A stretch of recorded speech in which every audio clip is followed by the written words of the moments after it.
Hurricane Melissa has left a trail of destruction behind. We now need the help of everyone to put our lives and livelihoods back together. Join us live on Sunday, November 23 at 1 p.m. for I Love Jamaica Telethon and virtual concert, and make your donation. Some of Jamaica's leading artists and personalities come together to appeal for donations to the Hurricane Melissa Recovery Fund. And your favorite artist or personality will be there, not just to entertain you, but to also answer the phones. Make sure to call and make your donation. 888-LOVE-JAM or 888-568-3526. I Love Jamaica Telethon and virtual concert, Sunday, November 23, 1 p.m. live right here on CBM TV. Help us to build back Jamaica stronger. I want to represent the citizens of Jamaica. Jamaica love.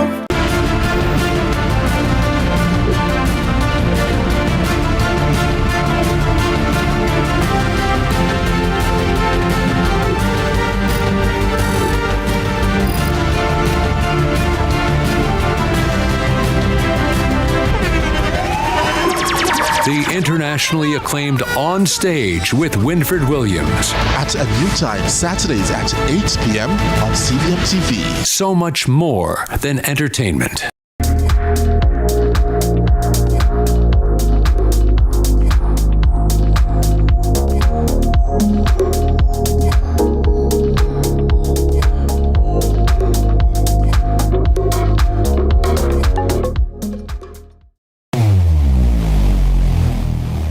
Where it all begins. The quest to become great. Inspired by those who went before them, these four boys dream of playing in the ISSA schoolboy football competitions. Will you score this for Casey? Will you score? It's a shot, it's a goal! And it's a shot, and it's a goal! And Casey has won the Manning Cup, and they will play Clarendon College in the Olivia Shield.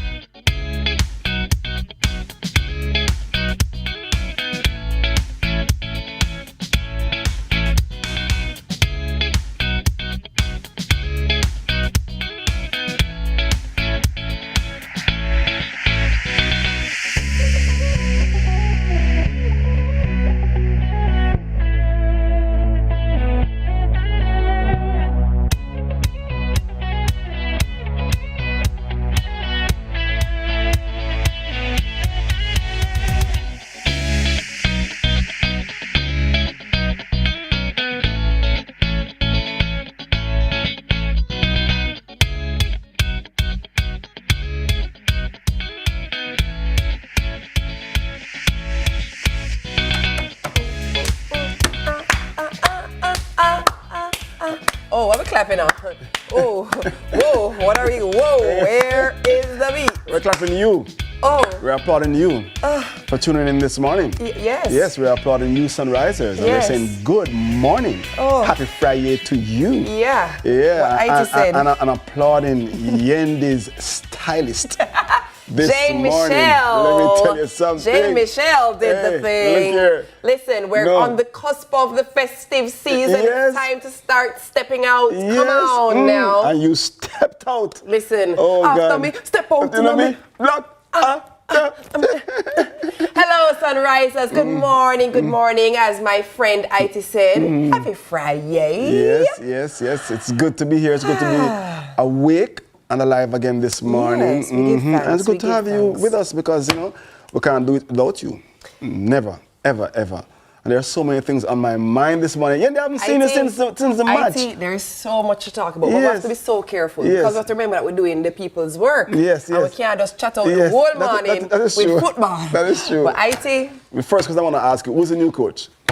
Well, I guess we have to find out. I saw a statement from President Michael Ricketts saying that we will know today. Yeah. So, we shall know today. I'm holding my breath, waiting with bated breath. I hope to God it's not me because I saw you cheering, I saw you giving instructions, all the newspaper covered you, Listen, Yeah. IT, you and I both know. So we are sports fans. Yes, you know absolutely, that. yes. if you don't know, let me just let you know, I love sport. Generally. My favorite sport She loves even cricket. is actually cricket. Yes. But I refuse to take a beating. Some stopwatch, my nerves can't angle a beating there. So now my uncle, who is in St. Mary, good morning, Uncle Lenin, he will call me with the cricket updates because he knows some nerves can't take it. But I love football, you love football, Yes, I love basketball, as in love basketball. What other sport do I read? I love track and field. Absolutely. Oh, come on. And I watch track and field outside of just World Championships and Olympics. You know, like, so you know, so we're passionate about the thing. Yes.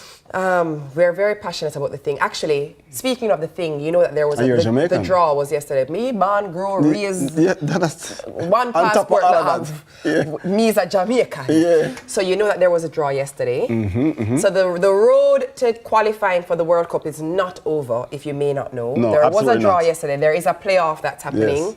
And our draw, we're going to play New Caledonia. New Caledonia, yes. And the winner of that match, who will be Jamaica, we decree and declare. And we're going to beat Congo. That's what I'm saying. We have you see, let me say this nationally. Let me tell you, you see, God knows him, I do. And you have to stay believing. You see, when it looks impossible and you're speaking impossibility, you will realize impossibility. IT. We are saying that it cannot. Congo drew 1-1 with Nigeria and they went through via penalty. Of course, Nigeria is a strong team. Yeah. You know what I mean? And they are a strong team and not denied because remember, they are there because they are seeded. Explain to them what seeded mean. Seeded mean that you just have a high ranking. That is We're ranked lower than them. But I will say this, if it does go to penalties, I'm not worried about us because we have even in the Gold Cup, Jamaica has fared well when it comes to penalties. So I'm hopeful. Yeah, it's all got the penalties in the Congo match. But I will say this. I am proud of us, the 12th man. I remember last Friday, IT and I were here begging and beseeching and pleading with you guys to come out and support. Let me tell you, hey, Mr. The stadium. Look here, I was down the road at Enamalekale and I couldn't even get in. A good thing we have a TV. You understand? Serious? Listen, but literally. I saw you on the wall. As a matter of fact, I'm sure there's a shot of you on the wall. Were you not by you know how I didn't know them is you, see? Because not on the side where the screen is, it's up on the next side, the shorter side. You never see you jump up on somebody and we climb over the wall. Over the wall. No, listen, man. Listen. And stop saying Jamaica lost. We did not lose. No, we drew a match that would have seen us qualifying for the World Cup. We did not lose the match. Yendi, we hit the crossbar, we hit the upright, we hit the uplift. 4 times, you know? We get a penalty. I'm still watching that replay. No. I'm still watching that replay. No, watch it back. He touched the ball he touched the ball before he touched him. It wasn't a penalty. Actually, VAR got it right. Yeah. But it's when we get the penalty at that time of the match. IT, let's say the place rise up, you know? Let me tell you something. IT, reach up in my chair, you know? I said, we come. We thought that was the moment. Because, I mean, there wasn't any time for them to come back after we would have scored that penalty. Listen.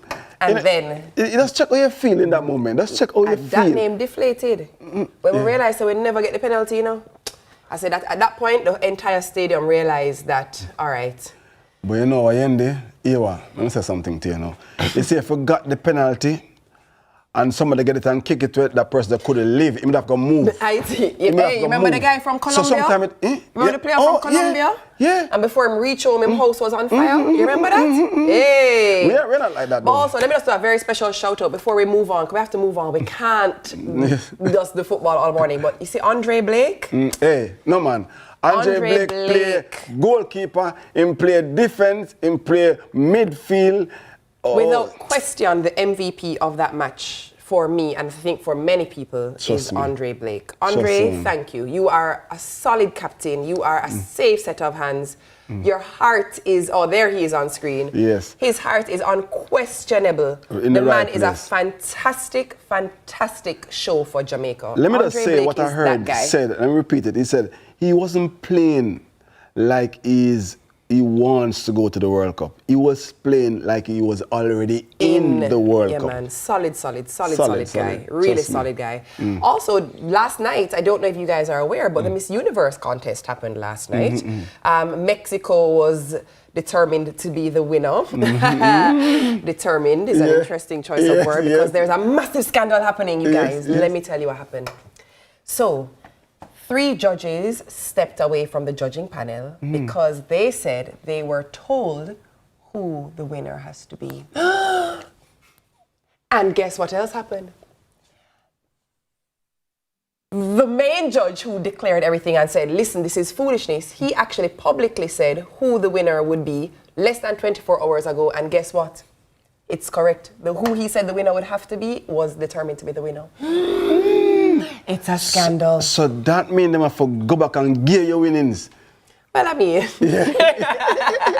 we don't want to, hash over,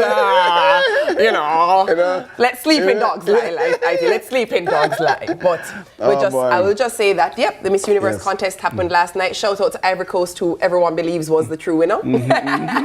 But also, shout out to Gabrielle Henry, or Miss Universe Jamaica contestant or representative who was there. Gabrielle had an unfortunate incident in the pre-judging that happened. So, if you may not know, there's always a pre-judging a couple of days before the contest that we see on TV, and that is where it is determined who the semi-finalists would be.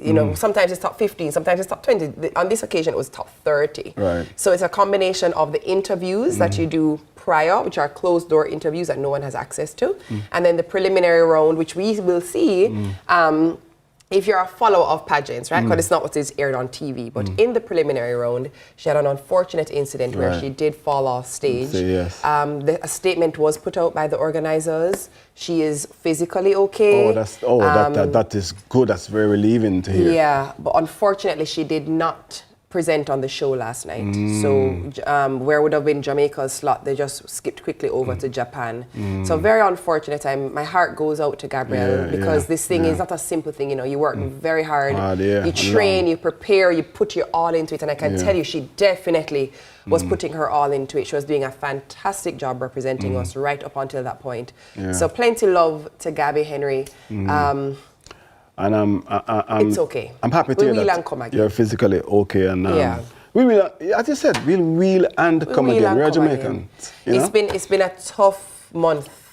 A tough month all around. It's been a tough month. Tough few weeks for Jamaica. But it's going to be a celebratory weekend because, let me tell you, drum roll. Is it? Drum roll. I want to say happy birthday to Shiloh. And Shiloh, if you don't know, is Keisha. Keisha is our executive producer who we celebrated earlier this week. Her birthday, I'm telling you, she's growing up and she's gonna have an awesome birthday. She's the sweetest, coolest you would have seen her. Yeah, look at her on the screen. The most awesome, cutest, sweetest, angel we know. She's a lovely girl. Happy birthday, Shy. Yes, we're celebrating you, Shy. We're coming for that cake. We're bringing the cake. She's really just a doll, a sweet, she's considered a baby humanitarian. Happy birthday, Shiloh. Hope you have a wonderful, wonderful day and an even better weekend. Yes. So there are good things to say and to celebrate in this month. What? If you follow last week, you're like, hey, everything is downhill, but there are some uphill moments coming. Speaking of uphill moments coming, you want to hear something really crazy that makes you know say time is just like, what is time? My son is 2 tomorrow. What? Isn't that You were wild? just pregnant. I actually started here on this show when he was 3 months old. Whoa. Is when I came here. And tomorrow, he make me come here with me grown up self. But just have baby self. And Isaiah is 2 tomorrow. Isaiah is 2 what tomorrow. Is time? Listen. A gift and a thief. Can you imagine? Oh. I tell you. Them babies don't stay small. That's why today, you have to celebrate today. Even before your bank account is surprised. Celebrate. You know what I mean? And people know when their bank accounts are surprised. You know what I mean? I think. You have to Hold on. Hold on. The surprise that is into the bank account. Is it a yay or a... Let me say happy birthday wishes to Elaine Jenkins, who was born in St. Mary but resides in Detroit, Michigan. Best wishes from the association, the Association of Jamaica, the Jamaica Association. Curling is also wishing you all the best on behalf of all the children on Inspire Jamaica. Inspire Jamaica. I'm so inspired and watch that show. Yes, man. Curling, good job. So I don't know, but really, the surprise in the bank account. Let me tell Can you, you listen, please it's a explain? surprise. Is it a happy surprise or a shocking it's surprise? What is a surprise exactly? It's a surprise come in many forms, you know. We have an amazing show for you. You don't need to go anywhere. This is where you need to stay all morning. Listen, call a friend. Listen, you're going to be watching us free this morning. In fact, we're on CVM Television Jamaica on YouTube. So tell your friends, yes. And stick and say, we're going to have a fantastic day this morning. React is coming up. You know, it's one of your favorite segments. A nice burst of laughter to kick off your day. Also, we're going to be highlighting more Melissa relief efforts, building back the West one day at a time, to healing after Melissa, to honoring Jamaican resilience and the restorative power of storytelling in Sunrise Book Club, and so much more. So, before we rush to the break, here's a pocket of sunshine for you. Sunrise, actually, or sunshine. Pick your choice.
I see unlimited.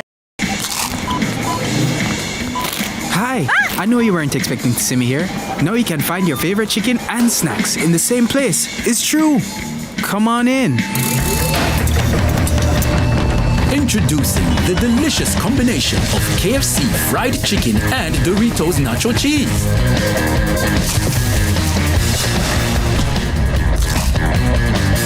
The KFC Doritos Zinger, a crunch that's finger-licking good. In need of a loan? AIM Financial is the place to go. We have loans from $20,000 to $3.3 million. Get a loan to pay school or college tuition, medical expenses, bills, fix up your house, buy furniture and appliances, repair or buy a car. And when you're done, take a vacation loan. AIM has a loan for any purpose. Call AIM today. You won't find a better deal elsewhere. Guaranteed. Black Friday starts early at Quartz with a whole week of deals from November 24 to 30 with up to 50% off store-wide. Furniture starting at $8,999, appliances starting at $19,999, and smart TV starting at $29,999. There is more! Shop on credit and make your first payment in January 2026. Don't miss out on a week of Black Friday deals at Quartz from November 24 to 30 with up to 50% off. Quartz, bringing value home. Conditions apply. Hey everybody, I'm Yendi, and this is Odyssey with Yendi. In this space, we connect with some of your favorite people as they share their journeys. Here we have some unfiltered conversations as we deep dive into their inspirations, motivations, and experiences to inspire our own life journey.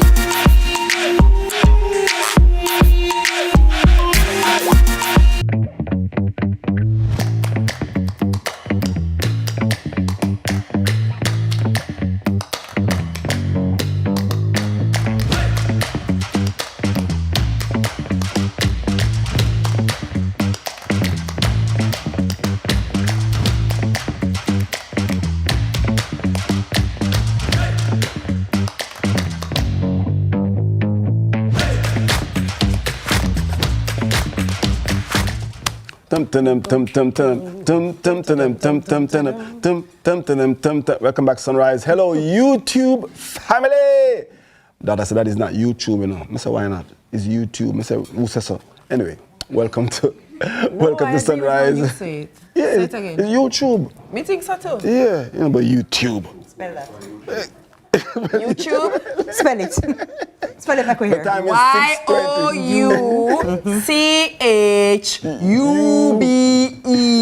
YouTube. Correct. Thank you. It is in fact 6:20 in the AM, and we are ready for what we are ready for at this time every single morning. That's the headlines, and there's one headliner in the country, in the region. She is a headliner of all headliners, and her name is T. Oh, sorry. What? Wow. TK. Okay. All right. Wait a minute. I'll take it. Good morning. Good morning. Good morning. I wasn't ready for that. Yeah, that one was new. That was different. But we appreciate it. It's different what we're going to call it? Different. A little crazy. Different. Yes, different. Good morning. And good morning to our YouTubers, the ones in the YouTube chat. You know what I mean?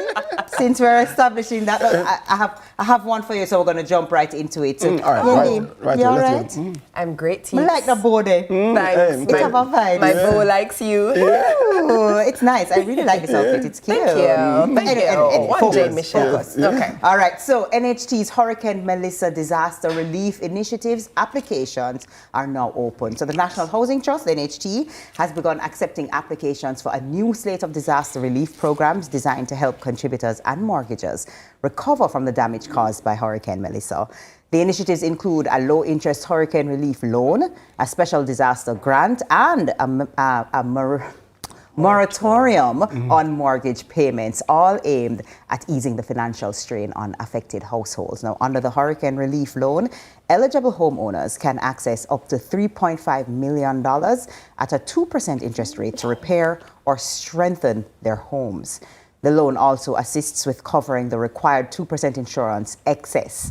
Applicants must be current NHT contributors between the ages of 18 and 70 and listed on the property title, though they may apply on behalf of an immediate family member. Now, repayment can span up to 20 years and includes a 6-month moratorium. The NHT is also offering a special disaster grant of up to $500,000 for contributors and mortgagors who demonstrate significant need. The grant may be used for home repairs, to supplement the relief loan, or to cover insurance gaps. Priority will be given to individuals who cannot afford a loan, those who can only manage partial repairs, contributors assisting family members or immediate family members, and pensioners, especially those with damaged solar systems funded under the Smart Energy Grant. Now, former contributors willing to regularize their accounts may also be considered. This is comprehensive. Yeah. No one is left out. Yeah. There's a grant. There are persons who aren't able to pay back or handle a loan at this point, and they are being considered too, impartial. I like this. This is comprehensive and it's very timely. And any news that's good news as it relates to recovery from Melissa's effects, we welcome it. Yeah. And as you mentioned how comprehensive it is, the minute I heard about the moratorium, I was like, because obviously they're absolutely needed because the spend now is different. And the access to funds is also going to look different when your entire livelihood has been uprooted. So I'm sure there is many a farmer who is very grateful for that said moratorium. I'm sure there is many a business or shop owner who is grateful for that because their income would have been depleted. And so that little breathing room, just like a little bit of the foot off of the neck. What I also love is the consideration for, okay, maybe you weren't affected, but you're helping an immediate family member. Your name isn't on the title, but it's your mom's or your child's home. Correct. Now you are able to benefit as well, and because they know all hands on deck right now, it's going to be a very difficult, process to recover and rebuild after this, and everybody is needed, so everybody gets a little assistance. I love that. I love that. And again, this is not going to be a swift race. Yeah. It is definitely a marathon.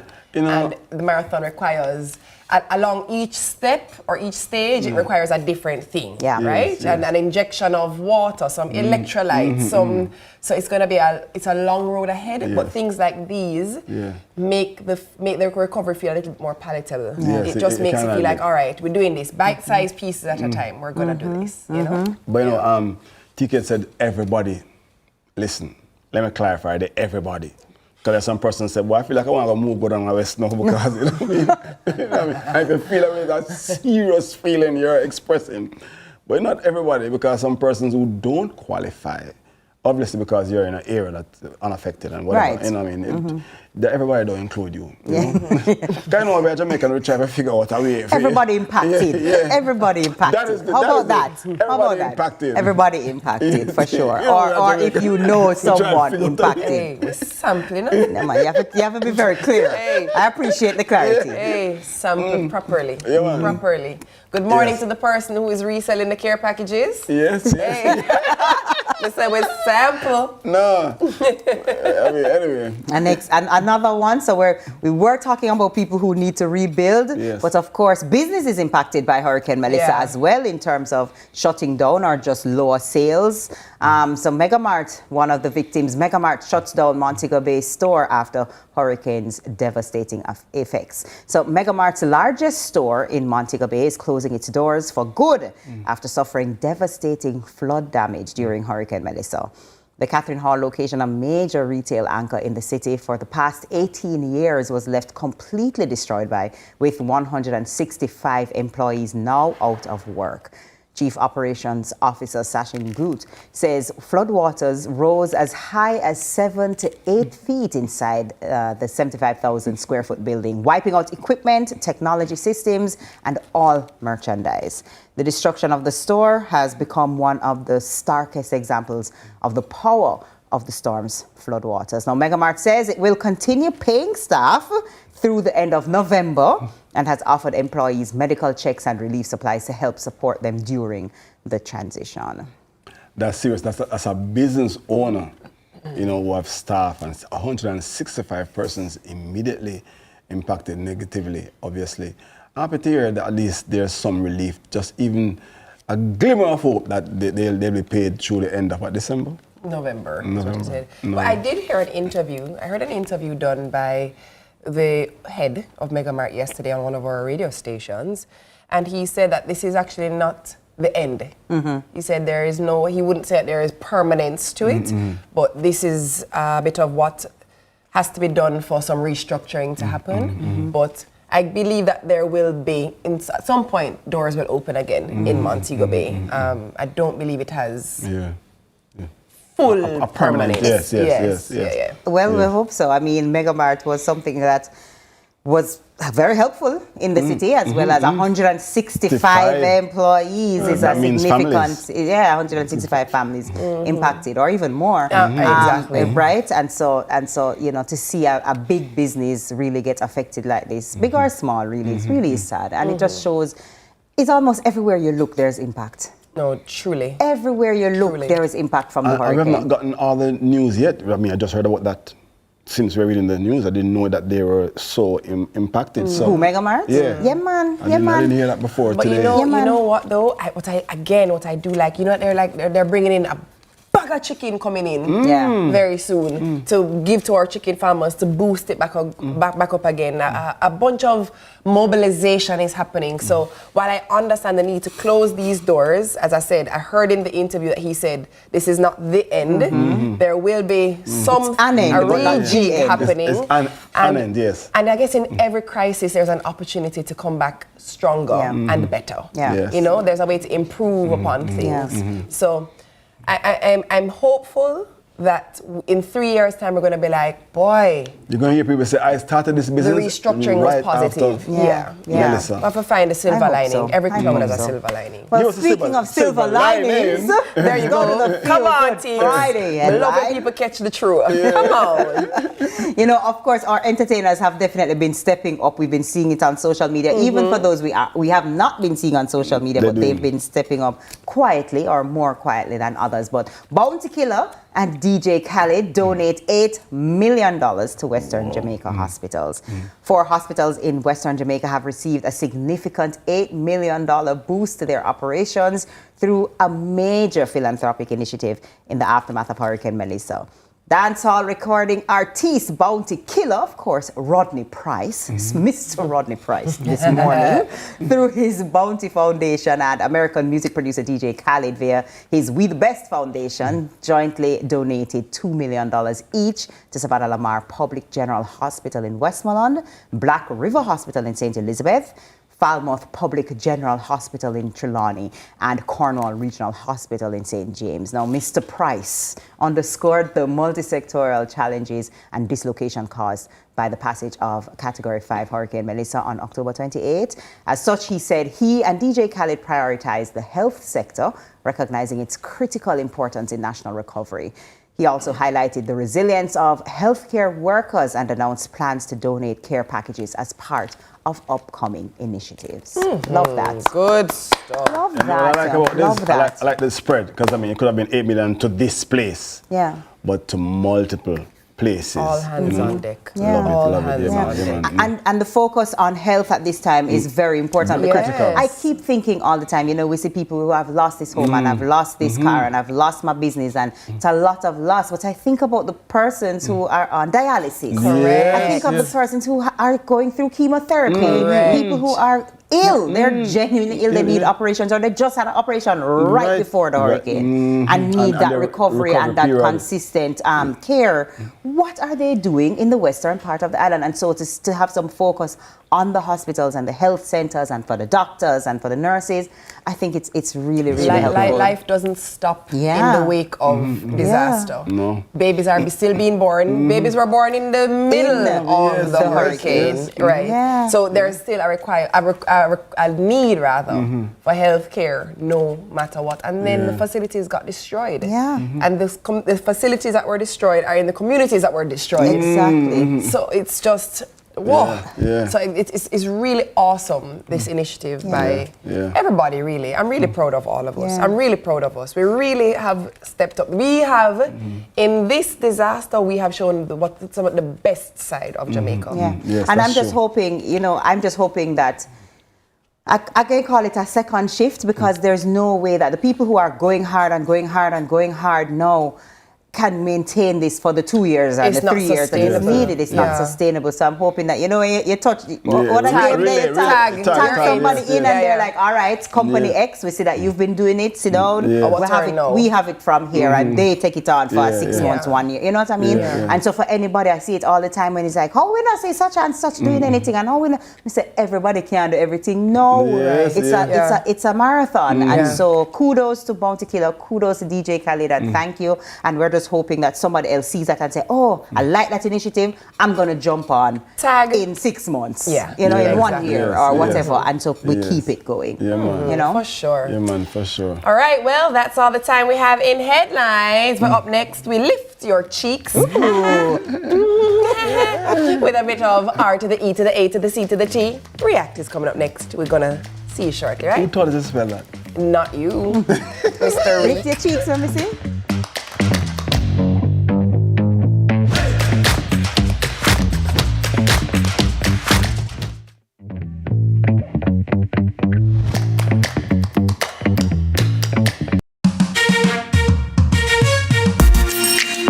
Everybody, I'm Yendi, and this is Odyssey with Yendi. In this space, we connect with some of your favorite people as they share their journeys. Here we have some unfiltered conversations as we deep dive into their inspirations, motivations, and experiences to inspire our own life journey.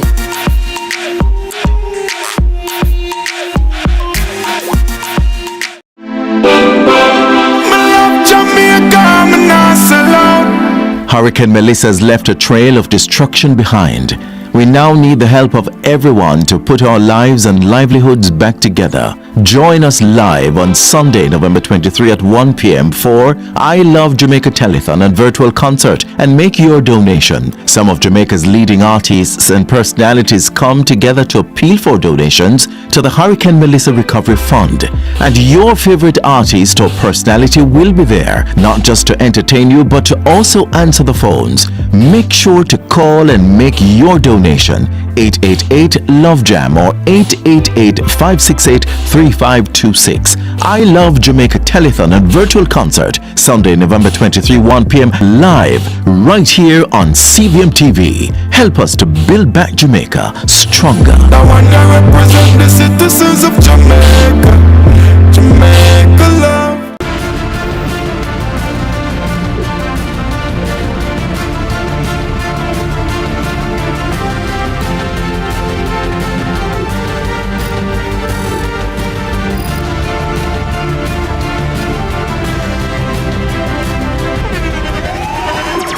The internationally acclaimed On Stage with Winfred Williams. At a new time, Saturdays at 8 p.m. on CBM TV. So much more than entertainment. It's time. Welcome to High School Pitchside. We have another fascinating episode for you. More matches, more big clashes. Let's talk about some of the big rivalries coming up this week. More of your favorite features. And trust me, you won't fall asleep in this history class. And of course, we always want to hear from you. Hear from your alma mater's players and coaches in Team Talk. You know we can't leave you out. So send us your messages on social media and watch us react on FanView. And you know we love a good little debate, right, Gio? We've got you covered all season long on High School Pitchside. High School Pitchside, your ultimate guide to all things schoolboy football, Thursdays at 8 p.m. on CVM TV.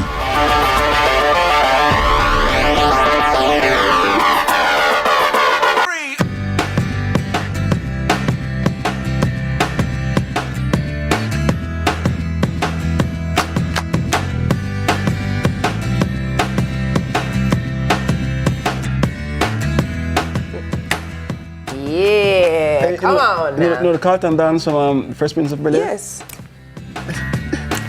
Okay, wait, okay, there we go. Go on. Wait, no, I catch you.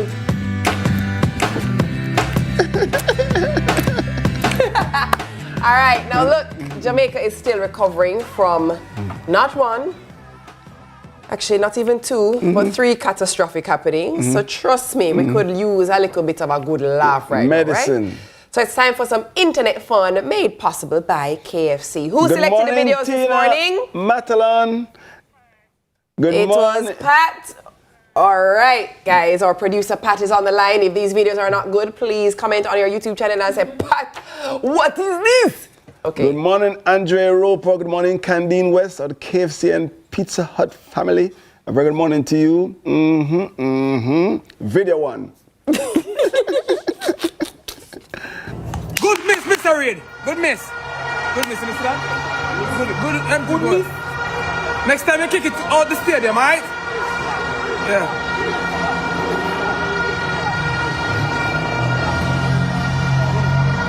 Come here, King. Tell him to kick the post. Make sure ball lick the post. Alright. Watch me not going around. Come on. Listen. Don't go near and kick the ball. Kick it from outside, way outside box. Kick it from half side. Yeah. Okay, the man never go forward the ball, coach. Coach, I want to attack him in the game more. I'm telling him. So that's not get no game. Whisper, I forget game. Wait. I'm going to wait a little bit. We have put him on 3 minutes to make him go on. Come here. I chase him to play final. Whisper.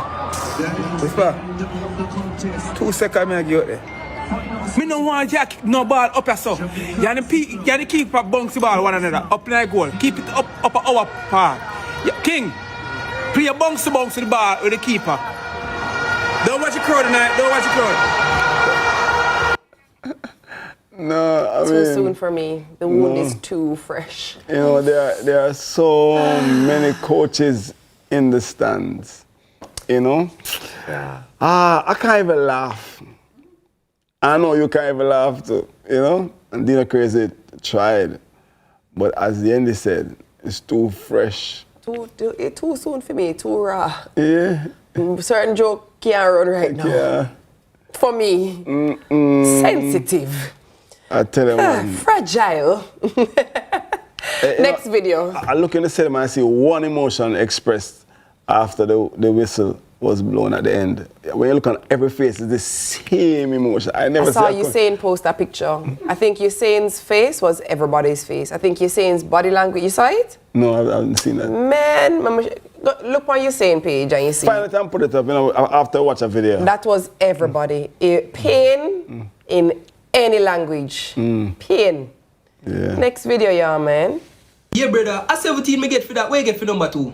14. Oh, you forget 14 for number 2? You not doing calculations properly, brother. Yo, when Lando come out, still under there. Where you get for number 2? Number 2? Number 2 no Spanish town. Oh, you forget Spanish town for that, brother? Number 2. I'm number you for put for you never study. Oh, you forget? You never study. Where you get for number 7? Where you put? Me put 18. I'm dogs bad. I'm flat. Hey, that's the worst feeling, you know? That's the worst feeling. I know, you know what is sad? You know, when you do an exam and you're not so sure and the person that you know is bright. Exactly. Have a different answer from you. Oh my, and you know that their answer has to be the correct one. Oh my God. Sometimes I leave the exam and I don't even speak to them. I just leave and go straight to my car. Come and say, no, honestly. You know, I don't want to talk about it. You had exams then? Of course.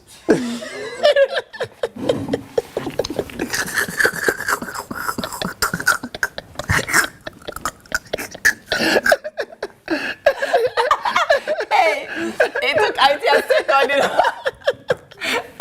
IT. Put this in a react.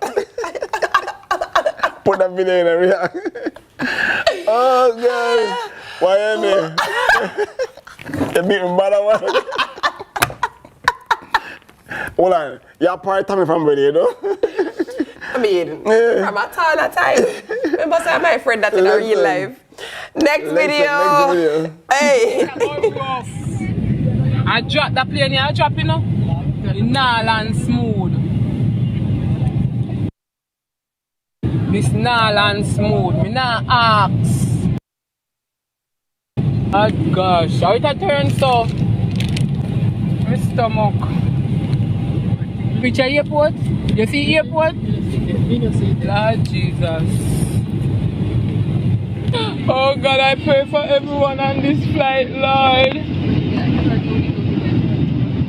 Why? Why? Tago down hard. Why? Joy!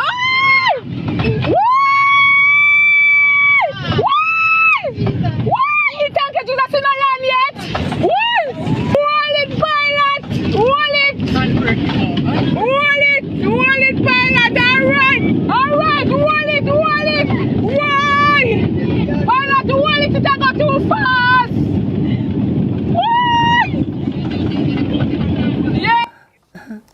No, that's what Oliver said. Me fly very regular.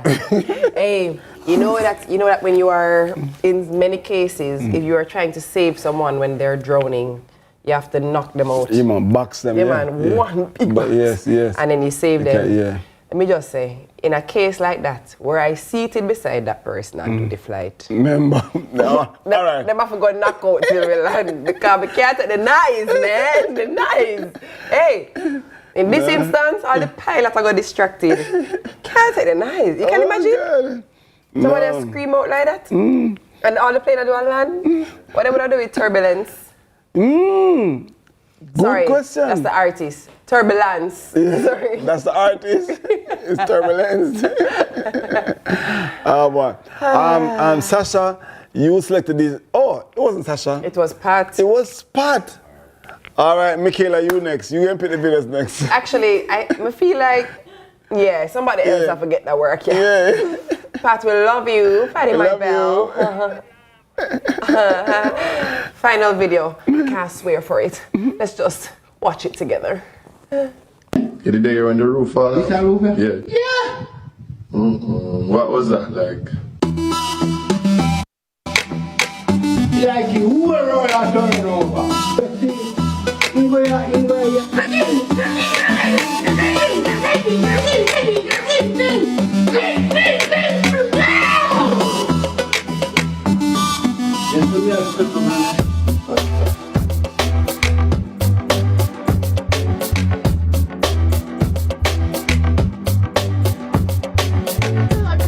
You got the mountain and fly. You can go to America and dead with it.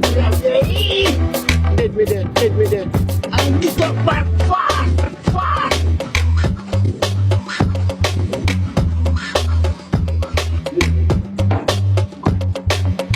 You can't turn up it.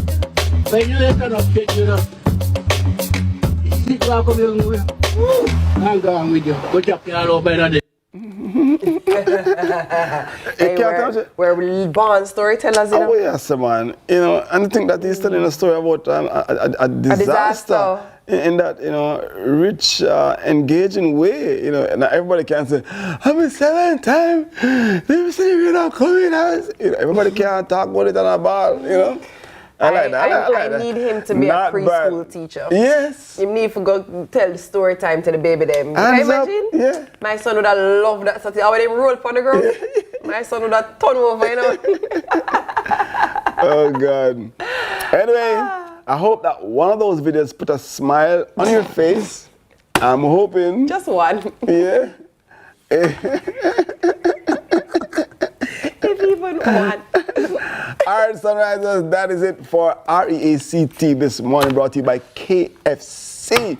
Taking over a short break, jumping into the Chinese.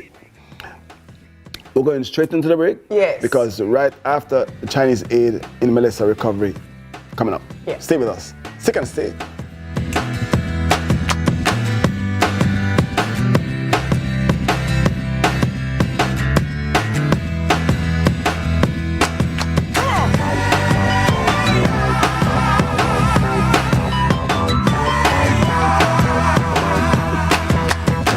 BCIC is giving up to $5 million in free content insurance. We've developed a free online calculator. So anybody in Jamaica, any homeowner can go on to BCIC online. You don't even have to be a BCIC customer, and it will give you a building value. When you update your home's rebuilding cost with our online calculator, you'll get $5 million in free content insurance and up to 12 months to pay your premium. If you're not insured, go get it now. Better to be safe than sorry. Get tiles and get creative with your floors, walls, and all the spaces in between. Our knowledgeable sales consultants are happy to help create your beautiful finish with the latest designs in first quality porcelain, wood look, vinyl, mosaics, natural stones, and countertops. At Creative, you will get every tile you need for your residential or commercial projects. Creative Building Finishes, your one-stop shop for everything tiles. Visit our showroom at 5 Red Hills Road or call 876-929-5553. Get tiles, get creative. Hi, I know you weren't expecting to see me here. Now you can find your favorite chicken and snacks in the same place. It's true. Come on in. Introducing the delicious combination of KFC fried chicken and Doritos nacho cheese.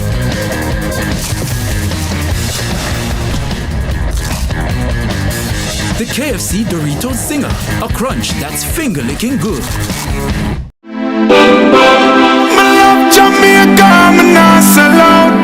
Hurricane Melissa has left a trail of destruction behind.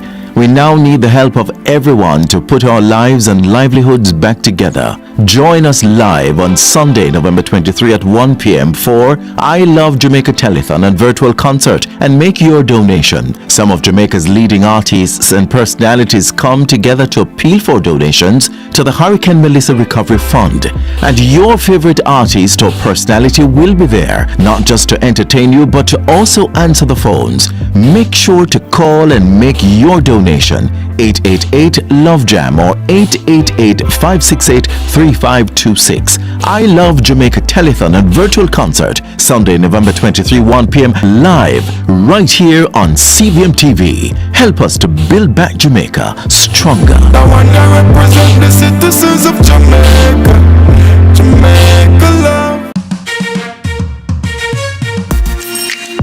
everybody, I'm Yendi, and this is Odyssey with Yendi.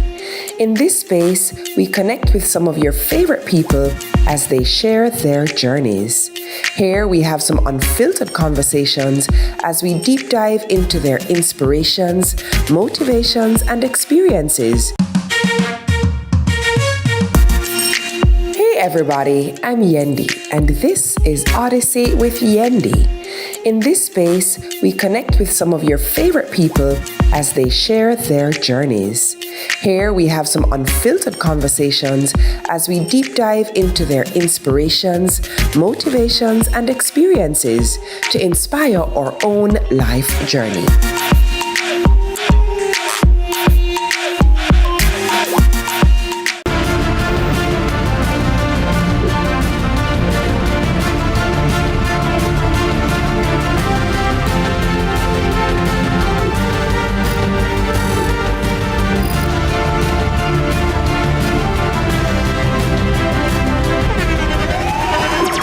The internationally acclaimed On Stage with Winfred Williams. At a new time, Saturdays at 8 p.m. on CVM TV. So much more than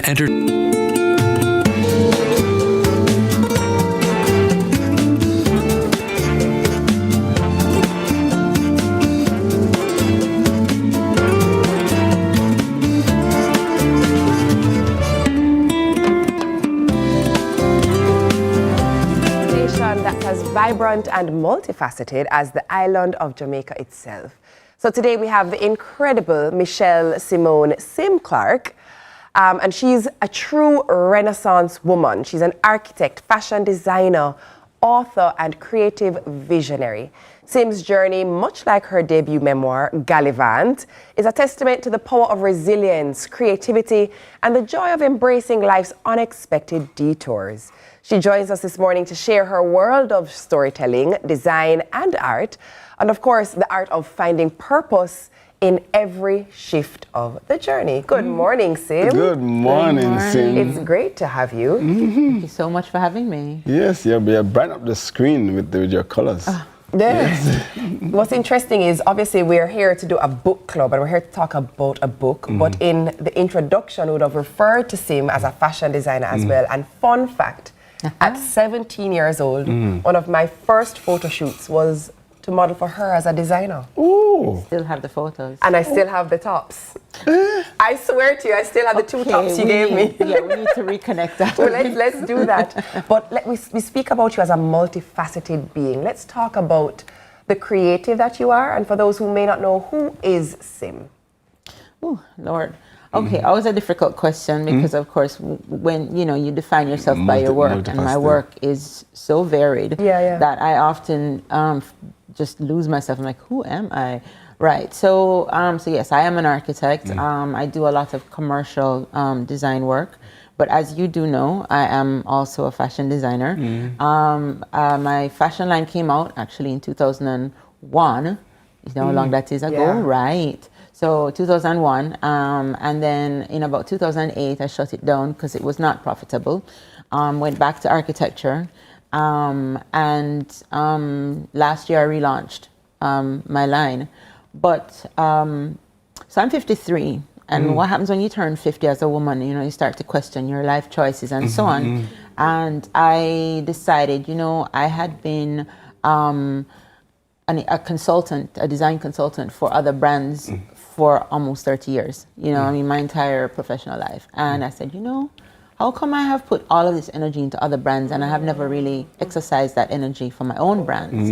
And so between last year and this year, I have launched sim.world, which is my website. And that was a prophetic naming because it's really a world that I'm building. Right after that, I launched my book. I published the book, I should say. I did a soft launch in Florida just to kind of test the waters, right? At the end of the year last year. And then, and this year, I've brought it home. And I've launched the book, and I also have recently launched a pepper spread, a pepper spread called, guess what? Sim Simmer. Because it's hot. It's hot, yes. But I don't want to lose track of the book because, first of all, the title, Gallivant. I haven't heard that word used in such a long time. My mother always said that, it's up the Gallivant in here. But I mean, it's a book that celebrates courage and curiosity. I want to know, how did your own story, your own detours and in life and travel shape what you would have written in this book? The book itself is a collection of writings from a 1-year period when I traveled in Asia. I mean, from Jamaica to Europe, then to Asia, right? And this would have been in 1998 to 1999. But it was also about the months leading up to that journey. Why did I even decide I wanted to do this round the world journey? And what it was really, I was in a moment where I was like considering settling down, getting married and all of those things, right? And I said, boy, so if I don't do this thing now, I'll never do it. And what it was my father left a little bit of money. He disappeared at sea. And he had an insurance policy that paid out to me when I was 21. I had not done anything with the money, and it occurred to me that, what I should do? I should do the thing that my father said we were going to do, which was travel the world. We were going to do it as a family in a boat that he was building. Anyway, he died before he could, finish the boat. And so I said, I'm going to take this round the world journey in memory of my dad. And that was what started it off. Now, in terms of, what I can, tell people about it, really and truly what travel is it's a fountain of youth. When you travel and you experience new places, you stay young. It's like you're a child all the time. Absolutely. I mean, Yendi can concur. It's soul food for me. Personally, it literally feeds my soul. Why Gallivant? Why? The title. Then hold on. So the title was going to be some foolishness like Kingston to Kyoto. Very boring, very kind of very AI, very Chat GPT generated and stuff. And we were battling with it. Nothing was right. And it was a couple of friends, high school friends of mine, were sitting on the veranda. We were just chatting. And I was saying, well, how am I going to explain this? How do I tell everybody that I was just a gallivant around the place? I never know where I was going. I didn't have any fixed itinerary. And every time I thought I was going somewhere, something happened. And it's like, I was going to go to India. And I end up going to Cambodia instead. And all kind of things like this. And I was just gallivanting all over the place. And we all stopped speaking at the same time. And looked at each other and said, that's the name of the book. Gallivant. Has to be. Whoa. For the uninitiated, those who are not familiar with the Jamaican vernacular, explain to them what Gallivant mean. Gallivant just basically means running around with no purpose. You just run up and down, right? I mean, and it's kind of an exuberant childlike activity, as Yendi would have said earlier. She's always telling her kids to stop gallivanting around the place, and that must tell you what it is. It's just this kind of exuberance that it's curiosity driven. You know what is driving my curiosity now is. I love the idea that the architect can say to us, I was a designer, I took a year off to travel, I was a consultant. I love the fact that you're sitting in front of us with a collection of stories from a life that I would say, just from listening to you, feels so well lived and not boxed in. How important do you feel it is to just live in a way that is pleasing to one's soul and not to worry about what is expected or what society says you are supposed to do? Well, okay, so I recently had this conversation with a cousin of mine, and we were talking about purpose, life purpose, and I was saying to her, humans, our purpose is to seek beauty, right? There's no other animal that seeks beauty in its most kind of empirical form. Right? We want to eat nice food. We want to see nice things. We want to wear nice clothes. We seek it. And then when we can't find it, we make it. You understand? And so life, and even those of us who have zero, what we like to say, we don't have no creative bone in my body. That's not true. As humans, our core humanity is about creation, right? I mean, we could talk about this all morning. We could. We have news up next, but I want to tell us where to get the book. Right. Well, I mean, I have my copy. Not kidding. Right. So at the moment, the book is available on Amazon. It's also available from my website. You have two different options in terms of purchasing from the website. Of course, you know, that is, you have to wait a while to get it. And we are trying to get in some bookstores here. So hopefully, when you next have me on, I will be able to tell you exactly where it's available. But at the moment, check me on the website. That's SIIM.world. And, you know, send me a message and we'll get you that book. Congratulations. Thank you so Thanks for coming and sharing with us. Thank you so much for stopping by and sharing your book and wealth with us this morning, wealth of knowledge. News is up next. And sick and say, don't move. Michelle Simone Sim Clark, author.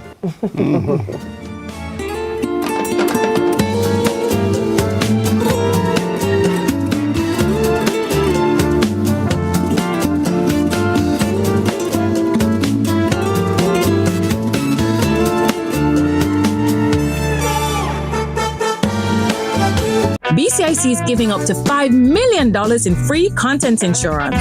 We've developed a free online calculator. So anybody in Jamaica, any homeowner can go on to BCIC online. You don't even have to be a BCIC customer, and it will give you a building value. When you update your home's rebuilding cost with our online calculator, you'll get $5 million in free content insurance and up to 12 months to pay your premium. If you're not insured, go get it now. Better to be safe than sorry. Hey everybody, I'm Yendi, and this is Odyssey with Yendi. In this space, we connect with some of your favorite people as they share their journeys. Here we have some unfiltered conversations as we deep dive into their inspirations, motivations, and experiences to inspire our own life journey.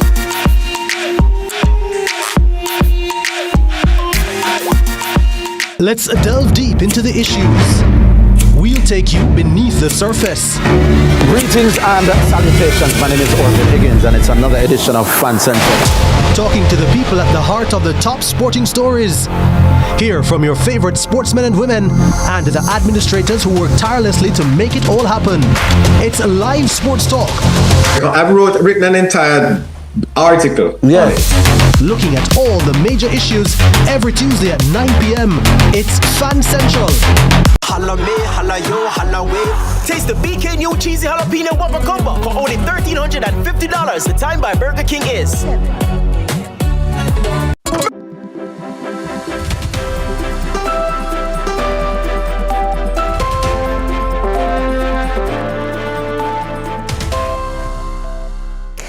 Welcome to Morning News. I'm TK Dawkins. Hundreds of hotel workers lost homes, belongings, and peace of mind during Hurricane Melissa, and still they continued to welcome guests with grace. One such hotel, Rio, is now stepping forward with donations to support the very people who kept its doors open during the darkest days. Crystal Williams reports.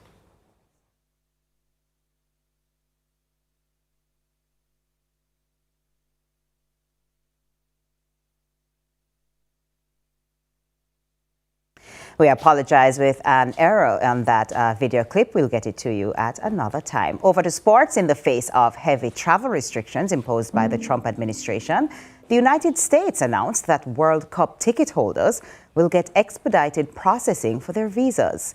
FIFA President Gianni Infantino, who attended the latest FIFA World Cup task force at the White House, welcomed the initiative when he met with President of the United States, Donald Trump.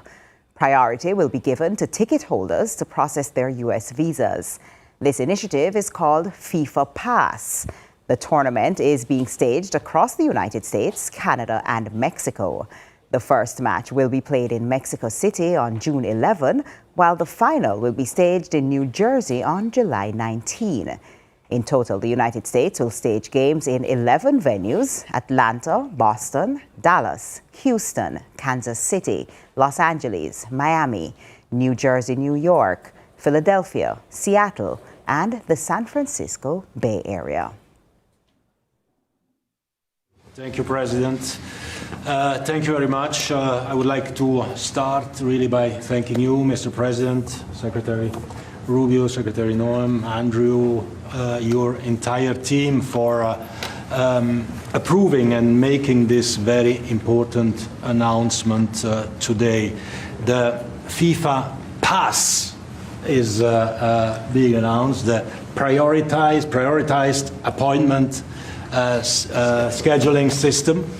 That's the way people will remember it. So if you have a ticket for the World Cup, you can have a prioritized appointment to get your visa, because we said it the very first time we met, Mr. President, America welcomes the world. America will welcome the world here next year. We will have between 6 and 7 million tickets sold for the matches. We will have between 5 and 10 million people coming to America from all over the world to enjoy the World Cup. And with this FIFA pass, we can make sure that those who buy a ticket that are legitimate football fans or soccer fans, they can come and attend the World Cup in the best conditions, starting from getting their visa and then coming, of course, in the country to enjoy. And we now have the audio for the previous story of Rio and its outreach program to its workers. Take a look. Employees at the Rio Hotel in Montego Bay, St. James were heavily affected by Hurricane Melissa. Despite this, Human Resource Manager Somé Pitkin Shakes says staff members prioritized the safety of all guests. She says all Rio-owned hotels sheltered many staff members and their families. We have to take into consideration that Rio in Jamaica has 4,274 rooms in 7 hotels. And in the midst of the hurricane, we had 5,000 guests. This gives you an idea of the great challenges the operational team had faced. Until all our guests could return home, we had this great responsibility to take care of our own and our clients. Thankfully, we think we did well. She also says the company has been slowly but surely helping with hurricane relief for affected staff members. The Rio team in Jamaica consists of over 4,000 members. Apart from those who worked through the emergency, we have made the effort to call each employee to find out how each person was impacted and let them know that we are giving out care packages. Rio has mobilized $1 million in aid, my apologies, with over 80% of this fundings allocated directly to our staff. However, their hard work continues because, unfortunately, until today, there are still many of those who we are unable to reach. Director of Sales and Marketing at Rio Resorts Jamaica, Niorka Garcia Linton, says overwhelming support was felt from the heads of the company, who were more concerned about the well-being of their staff than that of the hotel's infrastructure. The amount of phone calls, the amount of emails, the texts, and the questions beyond how is the infrastructure doing. Their question was, how are you doing? How is the human resources side of the hotel? How are the staff? What have you heard?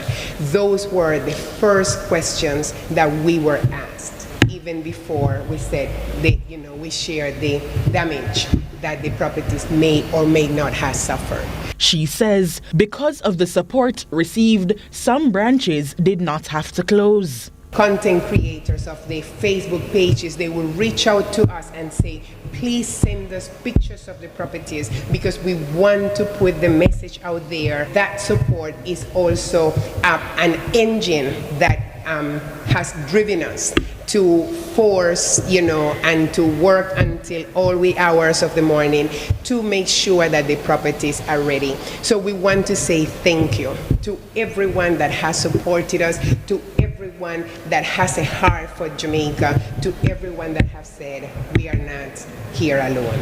Mrs. Garcia Linton says, as a contribution to the revival of Jamaica's tourism industry, it is their intention to have all properties open before the end of 2025. Crystal Williams reporting for CVM News. And that's it for Morning News. Join us again at noon for more from our news and sports desk. I'm DK Dawkins. Sunrise continues after this.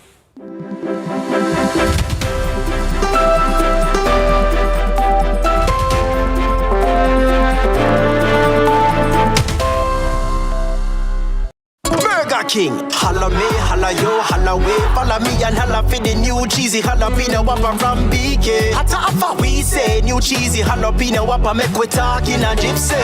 Well a pot, me I forget the new BK cheesy jalapeno whopper. Whole heap of spicy jalapenos and creamy cheese sauce. Get the combo with fries and drinks for $1,350. Holla me, holla yo, holla way. Follow me and holla for the new cheesy jalapeno whopper from BK. It's the new BK cheesy jalapeno whopper from Burger King. Black Friday starts early at Quartz with a whole week of deals from November 24 to 30 with up to 50% off store-wide. Furniture starting at $8,999, appliances starting at $19,999, and smart TV starting at $29,999. There is more! Shop on credit and make your first payment in January 2026. Don't miss out on a week of Black Friday deals at Quartz from November 24 to 30 with up to 50% off. Quartz, bringing value home. Conditions apply.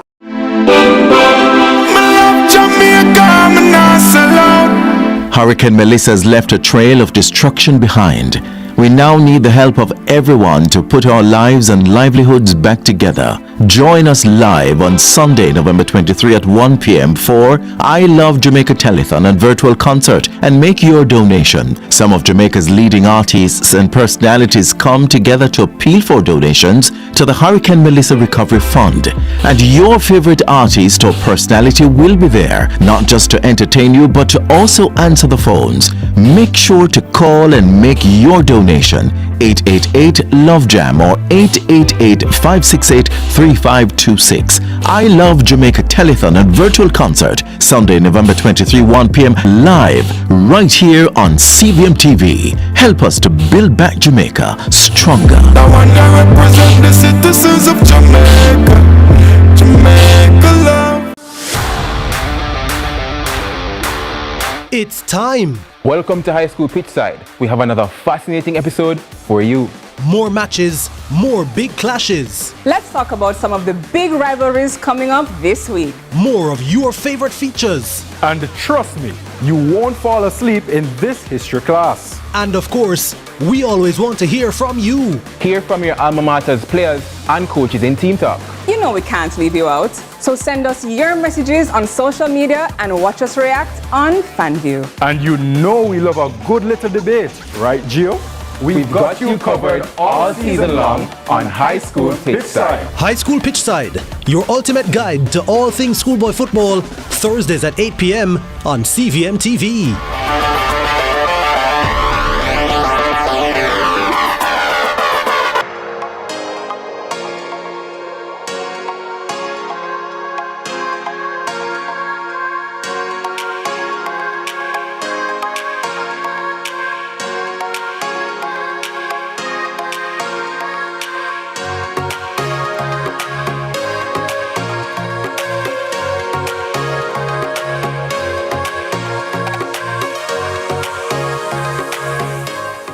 Welcome back, Sunrisers.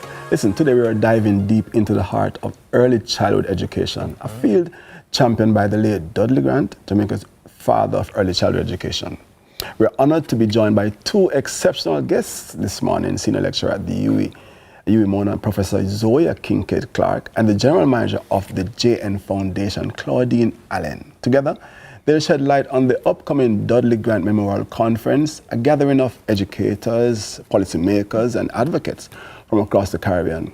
Get ready for insights, inspiration, and celebration of a legacy that continues to impact generations. Good morning, ladies. Good morning, ladies. It's great to have you both. Prof, let me just jump straight to you. Let's talk about the conference. It honors the legacy of Dudley Grant. For viewers who may not know, give us a brief overview on who he was and the significance and the contribution to early childhood education in Jamaica. All right, thank you. So Dudley Grant is who we classify as the father of Jamaica's early childhood movement. So he was a man ahead of his time. He understood the value of early childhood care and education. And so he promoted a philosophy of educare. And so really Dudley Grant pioneered, with the support of the Bernard Van Leer Foundation, to build out and advance Jamaica's early childhood programs. So, prior to that, early childhood was operated in a kind of ad hoc way. And so Dudley Grant, he initiated curriculum development, massive teacher training initiatives, improving the physical infrastructure of institutions. Likewise, a pivotal part of this was professional development of the practitioners in the schools. Of course, the university is playing a leading role in this partnership. Yes. So what do you hope this collaboration will achieve for the region education system now? Okay, so the theme of the event is we're building strong foundations. We're focusing on partnerships and policy and practice. And so coming out of this, one of the goals is to continue to advocate for children. Early childhood is we classify it as a vulnerable sector. We're very vulnerable to shifts and changes in general, whether climatic, socio-political, for whatever reason. And so, you know, in light of what's happening with Hurricane Melissa, you know, as something, but we have across the Caribbean, many of our islands have faced some form of, you know, challenge or whatsoever. And so coming out of this, we're really looking for advocacy. We're looking to build more partnerships. We're looking at how can we support and advance early childhood across the region, exchanging knowledge, exchanging of ideas. We're hoping to have an impact on policy. We're looking at how we can reimagine early childhood teacher education. And so these are the kinds of conversations that we're going to be having at the colloquium. You know, Claudine, I have to ask you, because the JN Foundation has long been known for supporting nation building and these initiatives. You guys are not new to community support. Why is it that you guys found it critically important to partner with the organization and be a part of this conference? For us, we recognize that the future of Jamaica starts with our children. As cliche as it sounds, that's what the science says, that's what the research says. And so we want to give organizations that are doing well in that sector the best chance to continue to do good. And the Resource Center at UA Mona is a natural fit. We've had a partnership for several years now where we try to create a platform or open doors that fuel the work that Zoya and the rest of the team at UWI are doing. So for us, it was a natural thing to do. It fits into our corporate social responsibility agenda, where children are concerned. If we can help to create the environment for them to learn and empower the teachers and also support the policymakers who further, you know, create the environment for them to do well, natural fit for us.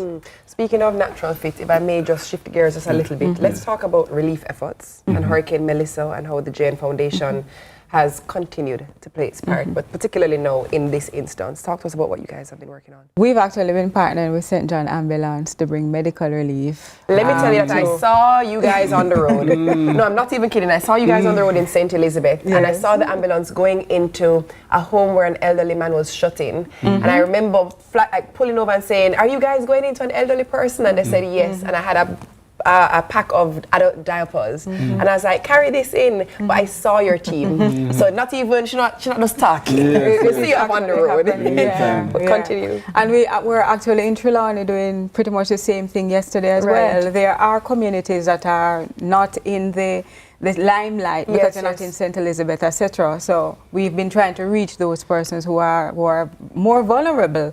We know Jamaica has a problem with NCDs, and there are so many Jamaicans now who are in their communities shelterless, without food, without medication. So getting the medical help to them is significant.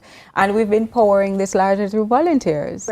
So our staff members or friends at the university also volunteer to join us. And St. John Ambulance, which is a tradition of reaching vulnerable people. I mean, you saw the ambulances. There are actually 4 vehicles with doctors, not just nurses, doctors, nurses, medical aids and so on, and they bring supplies. So some people get prescriptions filled on spot. So that's the kind of support that we've been giving, alongside the typical care packages of food and non-perishable and so on. You know, and speaking of the impact of Hurricane Melissa, are negatively so, and positively in that how we see people are responding, like yourself, and sharing the stories. This event, many events have been impacted. They are not being held, have been postponed, cancelled.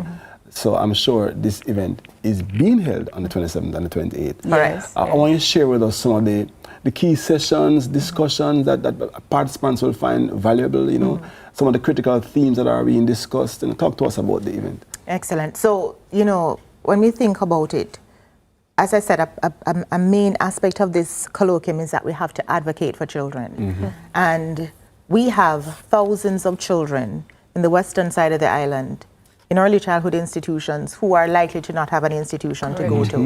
And so perhaps even now more than ever, a colloquium such as this is necessary. As I said, part of the theme is building foundations.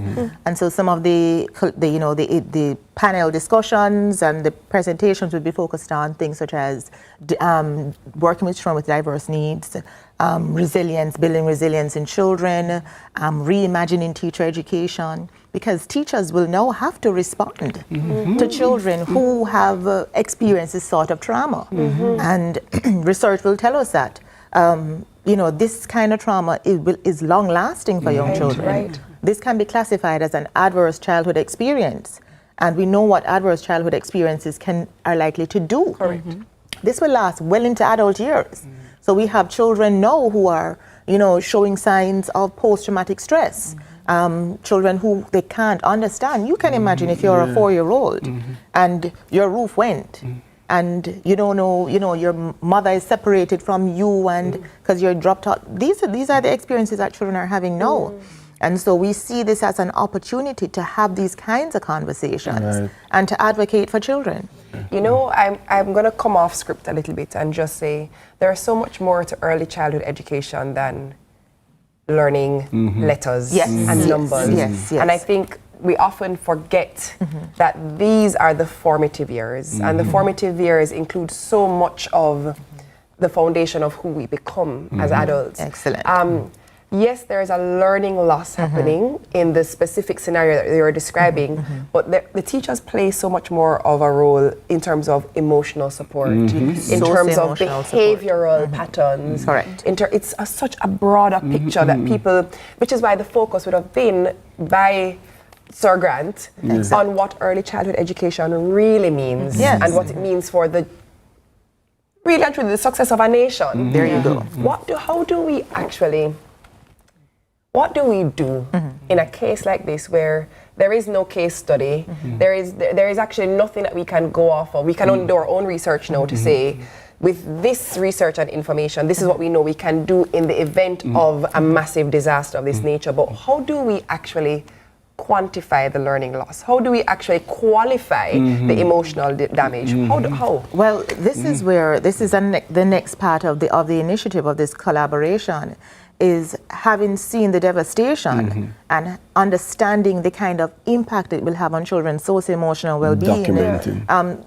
Learning loss is one thing, but there are other aspects. Early childhood, we talk about it catering to the whole child. Correct. Not just cognitive development, but affective, psychosocial, socio-emotional.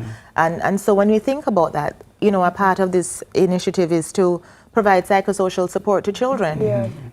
We have selected an institution, and we are going to be providing, in addition to improving the physical infrastructure of the institution that was completely destroyed, we're also going to be going in and providing psychosocial support with colleagues from the University of the West Indies to address the psychosocial needs of children. Are there enough of us to be able to spread across all of the devastated areas? We need more. We need more. We need more people. We need more hands on deck. Well, for listeners, viewers who are watching right now, give us the information, the details. I mean, where, what time, remind us. Okay, so the conference is going to be held at the UWI regional headquarters, which is on Mona Road, right across from the main UWI gate. And it is going to be held on November 27 and 28. We start at 8:30, Claudine, and it's a full day event, and we encourage persons who are interested in coming. It's not just for academics, it's not just for persons in the public. We're talking about grassroots, we're talking about teachers, we're talking about parents, we're talking about once you are an advocate for young children, we encourage you to come. I promise that it's going to be an amazing event. Claudine, can you tell them where they should register? Sure, it's easy. Go to janefoundation.com. You look for there's a huge banner on the website. Click on it, it gives you all the details and a link for you to register. You can come in person or view online. Is there a cost to register? Oh no, not Zero. at all. Don't you love that? Yendi, may I go? Hey, I think. May I go, Yendi? No, I'm going. The question is, are you coming with me? We are go. All right, say less. Because we're a part of the team, you know. Absolutely. You hear what Zoya just said, you know? It's all hands on deck, you know. All hands on deck. And she said you don't have to be an educator. Yes, You just have to be someone who cares about children. We just need advocates. Yeah. That's what we need. That's it. So that's what we're doing? It's all inclusive, of course. Okay, say less. The 27th And the 28th? and the 28th. Say less. All right. You gonna be there? Yeah. Me go there. Yeah. All right. Brilliant stuff. Keep up the good work. Thank you keep so up much. the good work. We have to keep going. Lots of work to be done, but I'm absolutely hopeful. Yes. I'm so hopeful. All right. Thank you so much to Claudine Allen and Professor Zoya Kincaid-Clark. We really appreciate you both. The Dudley Grant Memorial Conference runs again November 27 and 28 at the UE Regional Headquarters, Mona. So for registration details, visit www.jnfoundation.com. And remember, do not miss the opportunity to be a part of the regional conversation on shaping the future of early childhood education in not just Jamaica, but also the Caribbean. All right, Sunrise is going to be right back after this break. Please stay with us. When I come back, we'll be here. That's what he said. Yeah.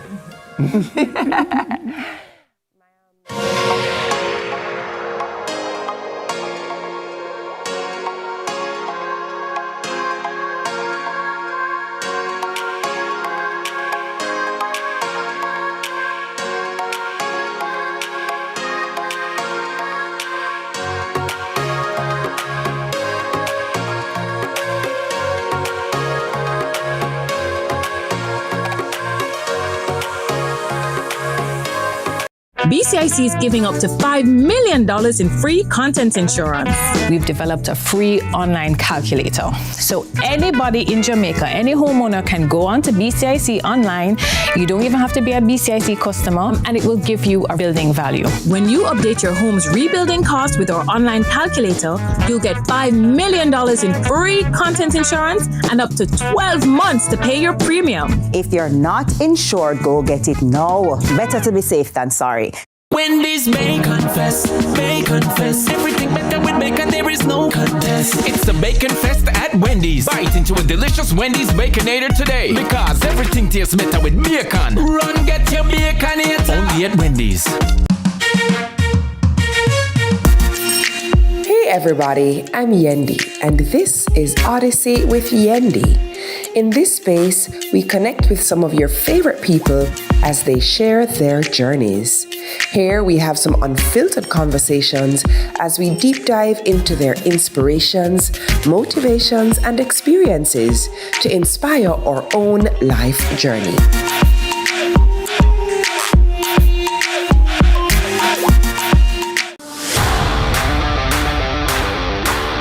It's time. Welcome to High School Pitchside. We have another fascinating episode for you.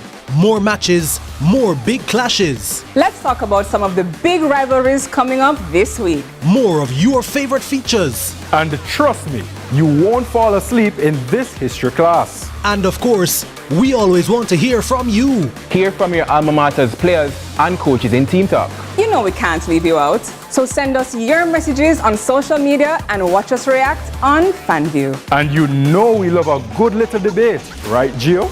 We've got you covered all season long on High School Pitchside. High School Pitchside, your ultimate guide to all things schoolboy football, Thursdays at 8 p.m. on CVM TV.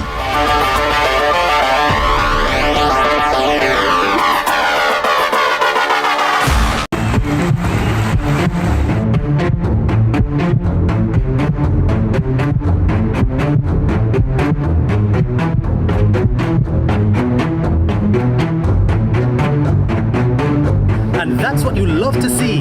They may be rivals, but the camaraderie is what it's all about. Can't wait for the final.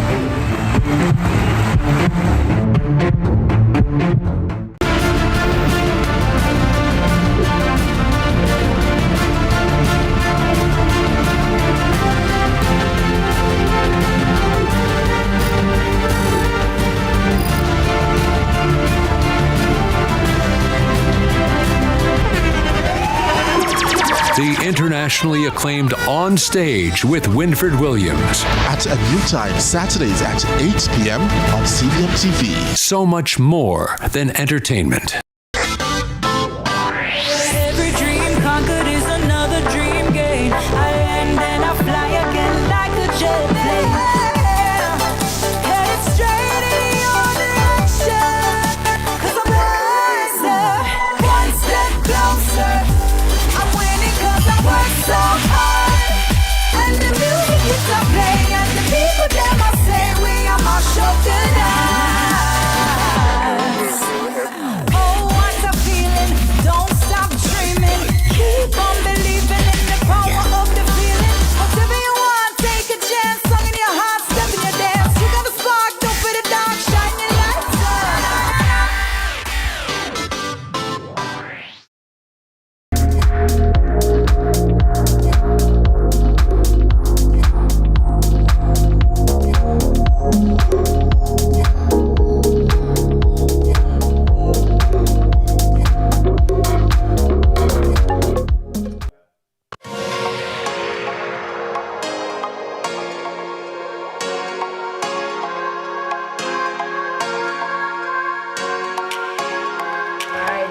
Sunrise. So in Jamaica, between 300 and 500 children are living with type 1 diabetes, a condition that requires constant care and access to life-saving insulin.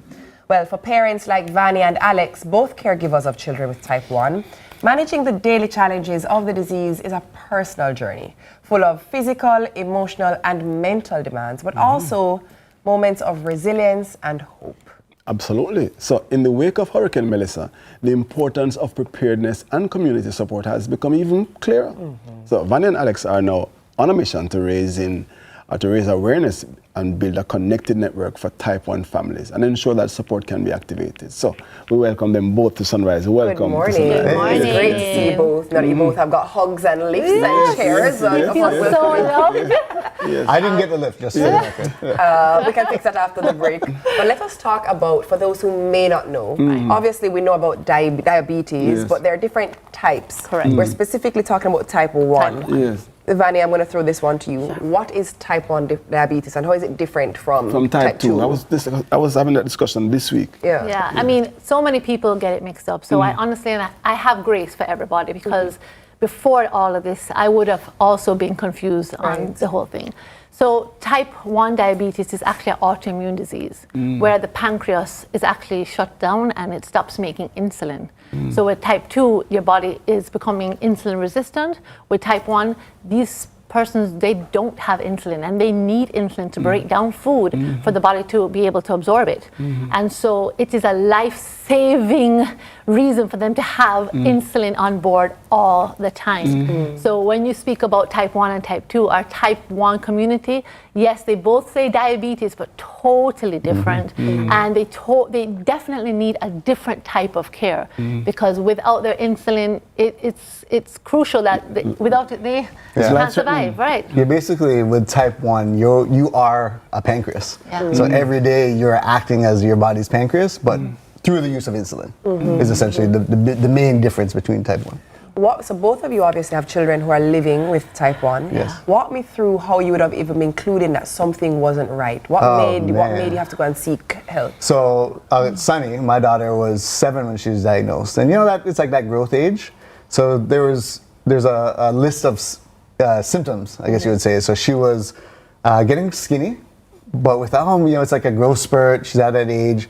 She was eating a lot, so she was always hungry, and she always had a good appetite, but it was like she would eat like a 3-egg omelet and it was like hungry an hour later. But I think for her the biggest thing was fatigue. Like she was getting tired, and she's very, very active. And what really sparked us to look was we went to the beach one day and she just sat on a beach chair and like slept. And that was like never in her life has done that. So all the different kind of symptoms individually, they could be anything, but when they're together, it is a strong indication that they have type 1 diabetes. So their body's not breaking down the sugars properly. For someone who don't understand, and we've been discussing it, and you've made the point about the importance of insulin. If it's not there, you cannot provide it for a short period of time. Right. What's the impact? So there's a great impact. So it's slow. So if a person, let's talk about a child, right? So that's where our main focus, I mean, we want everybody, but my biggest fear right now in this state is children. So without having insulin for a long period, well, a short period of time, their body becomes weak, you know, their sugar levels become very high, and they have, like what Zan said about Sonny or like Jacob, their symptoms start showing again, and their body actually starts to shut down. So not like they need a little bit, or what's happening right now is that people are rationing the insulin that they actually have. But really and truly, it's more than just rationing. You have to have enough to be able to survive. So it's a big problem that we're fighting right now, you know. So through Zan and myself and his wife Steph and my husband Javi and our children who are advocates, we have been searching. When we woke up in the morning after the hurricane, it was like our biggest nightmare. You know, when your child is diagnosed with a chronic condition, you fear everything, you know? And you start thinking about things like, what happens if an earthquake, or what happens if the child is far away, or what happens if he doesn't have access? And my heart went to every single mother, every single parent. And I said, what are they doing, you know? And so I woke up in the morning and Steph and I said, we have to find them, we have to. And we did it. I mean, we've done a really good job so far, but through the grace of everybody. We took up flyers and we sent it to everybody who were giving out donations and relief. And they put the flyers up for us. And we started searching, and we got one, and then we got another. And then recently, through UNICEF, we were so lucky to find Jordan also. And he too is, you know, such a great kid. And so we're finding community, and we're trying to find people to bring everyone together so that they know they're not alone. We're no medical professionals. By all means, we are not. And so, of course, take the the professionals' advice. But we're parents, and we have deep love for our children. You know what I want to talk about? I saw a story of a little boy who spoke about, obviously, they had lost their home, they had lost electricity and water. But he said that the biggest thing in preparing for the hurricane was that they made sure they had ice and a cooler because they were worried about his insulin and storing his insulin. I saw the story where they had his insulin in an igloo with ice, and when they lost everything, they just ran with the igloo. Let us talk about storing the insulin and the critical impact that being without electricity has on the insulin and getting the medication. Walk me through all of that, Okay, Alex. so insulin as a medication, it needs to be kept unopened in the fridge. So it's always in the fridge, you know, between 2 to 8 degrees. And then what we found, and as Vanny said, like our biggest fear is always, well, what happens if, you know, you don't have power? Right. And so we did, you know, we started to get some information together and you know, get the tools to help teach everybody. And you can actually have insulin at room temperature. And room temperature is relative, right? Because room temperature here is different. Even where I live is different than in Kingston. But 30 degrees for 28 days when it's open. So you can actually have it. So you don't have to have the fear of it immediately going bad on you. And when we talk about insulin going bad, it's really the effectiveness of it. So it's not as effective. It's not going to get toxic. It's not going to get poisonous or anything like that. So keeping it cool, the immediate way is you get an igloo with ice. But what we found is some people are asking, well, should I freeze it? Because, you know, like if you're keeping meat or fruit or vegetables, you freeze it to make it last longer, but that's a big no-no. You can't. So what you want to do is wrap it in a sock, a towel, a cloth, and you put it in there on the ice. If you don't have access to ice, if you keep it in a damp cloth, in a shady area, somewhere that has clay circulation. pot. And then clay the pots last are cool. one, is a clay pot because it has the evaporative cooling, and inside of a clay pot can get to about 10 degrees less than the ambient room temperature. So those are 3 really easy ways. And as we've been finding in the last 2 weeks, there's so many companies out there that are trying to address this challenge. So we found different coolers that are specifically designed to carry insulin that can be powered through either a USB plugged in or an ice pack and can hold it for extended periods. And I think for us, just even getting past the Hurricane Melissa, I mean, you think about people in rural communities that have to take taxi and walk and go an hour and a half to get insulin. Like, we want to make sure that they are traveling, keeping at the right conditions as well. So I think there's just like a long-term, benefit to helping people understand how to keep it cool. Right.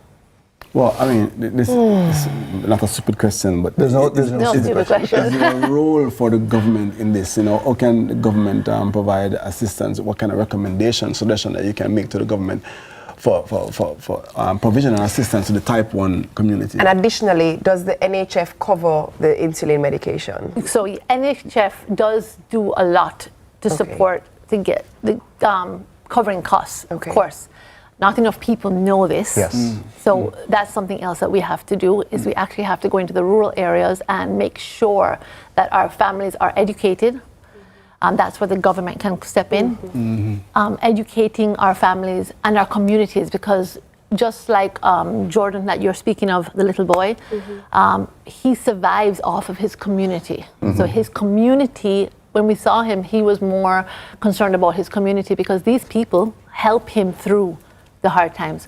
So the government can help with education. The NHF, of course, helps with medication also. But I think at this point in time, we are tapping into everybody and seeing if everybody can support, that we can find ways to give immediate relief. And this is not just, Zan says, it's not just short term, that's a long-term plan. And we have communicated with the government and we will be continuing. This is just the first step. It's the tip of the iceberg right now. Right now, we didn't expect to be here so quickly. We thought we were just starting. We are advocates for type 1. We raise funds overseas already. We have done so many things, and we were just tapping into Jamaica, and then the hurricane happened, and so it just, carried us where we are right now. So right now, we propelled us for sure. Right. Oh, I tell you. Oh. So yes. It's a job for everybody to be involved. This is so informative, and I can feel your passion. I'm sure viewers are feeling your passion for advocacy. I'm sure parents who have children like you have felt what you have shared. This is really. And I think the key to it too is breaking the stigma. Because in Jamaica, sugars, like everybody has sugar, right? And there is, again, we talked about it at the beginning at the top, but as you said, the government, like, it's that awareness of not labeling everything with a broad stroke, right? Diabetes. And it is Diabetes Awareness Month. And so it all falls in great timing. We should be talking about diabetes, and everybody's diabetes matters, but right now Zan and I are making sure we advocate for type 1 because it mostly affects persons when they're children. And so these children did not ask for this, it didn't cause it on themselves, they didn't have too much sugar, which made them become type 1. Their body, unfortunately, just stopped. The pancreas stopped working, and they deserve the same life, the same greatness as everybody else. Absolutely. Brilliant. Absolutely. Our guests have been Vanessa Curry Salazar, mother of Jacob Salazar, and type 1 advocate, and also Alexander Kong, father to Sonny Kong, also a type 1 advocate. We have more Sunrise right after the break. Please stay with us. Brilliant. Brilliant stuff. Yes.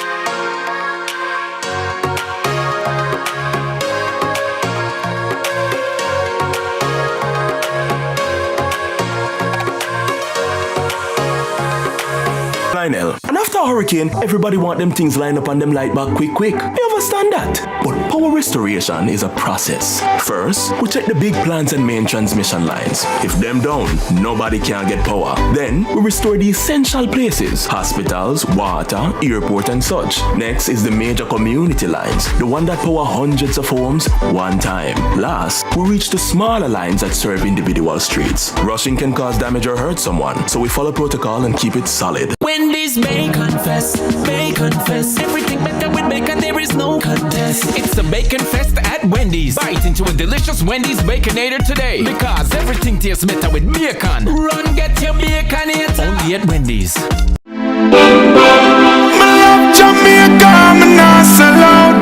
Hurricane Melissa has left a trail of destruction behind. We now need the help of everyone to put our lives and livelihoods back together. Join us live on Sunday, November 23 at 1 p.m. for I Love Jamaica Telethon and virtual concert, and make your donation. Some of Jamaica's leading artists and personalities come together to appeal for donations to the Hurricane Melissa Recovery Fund. And your favorite artist or personality will be there, not just to entertain you, but to also answer the phones. Make sure to call and make your donation. 888-LOVE-JAM or 888-568-3526. I Love Jamaica Telethon and virtual concert, Sunday, November 23, 1 p.m. live, right here on CVM TV. Help us to build back Jamaica stronger. The one that represent the citizens of Jamaica. Jamaica love. Let's delve deep into the issues. We'll take you beneath the surface. Greetings and salutations. My name is Orville Higgins, and it's another edition of Fan Central. Talking to the people at the heart of the top sporting stories. Hear from your favorite sportsmen and women and the administrators who work tirelessly to make it all happen. It's live sports talk. I've written an entire article. Yes. Looking at all the major issues every Tuesday at 9 p.m. It's Fan Central.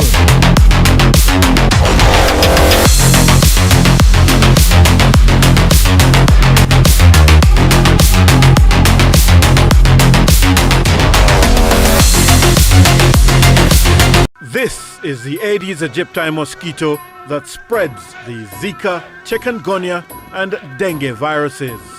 Search for its breeding sites and destroy them. A message from the Ministry of Health and Wellness. The Time by the Ministry of Health and Wellness.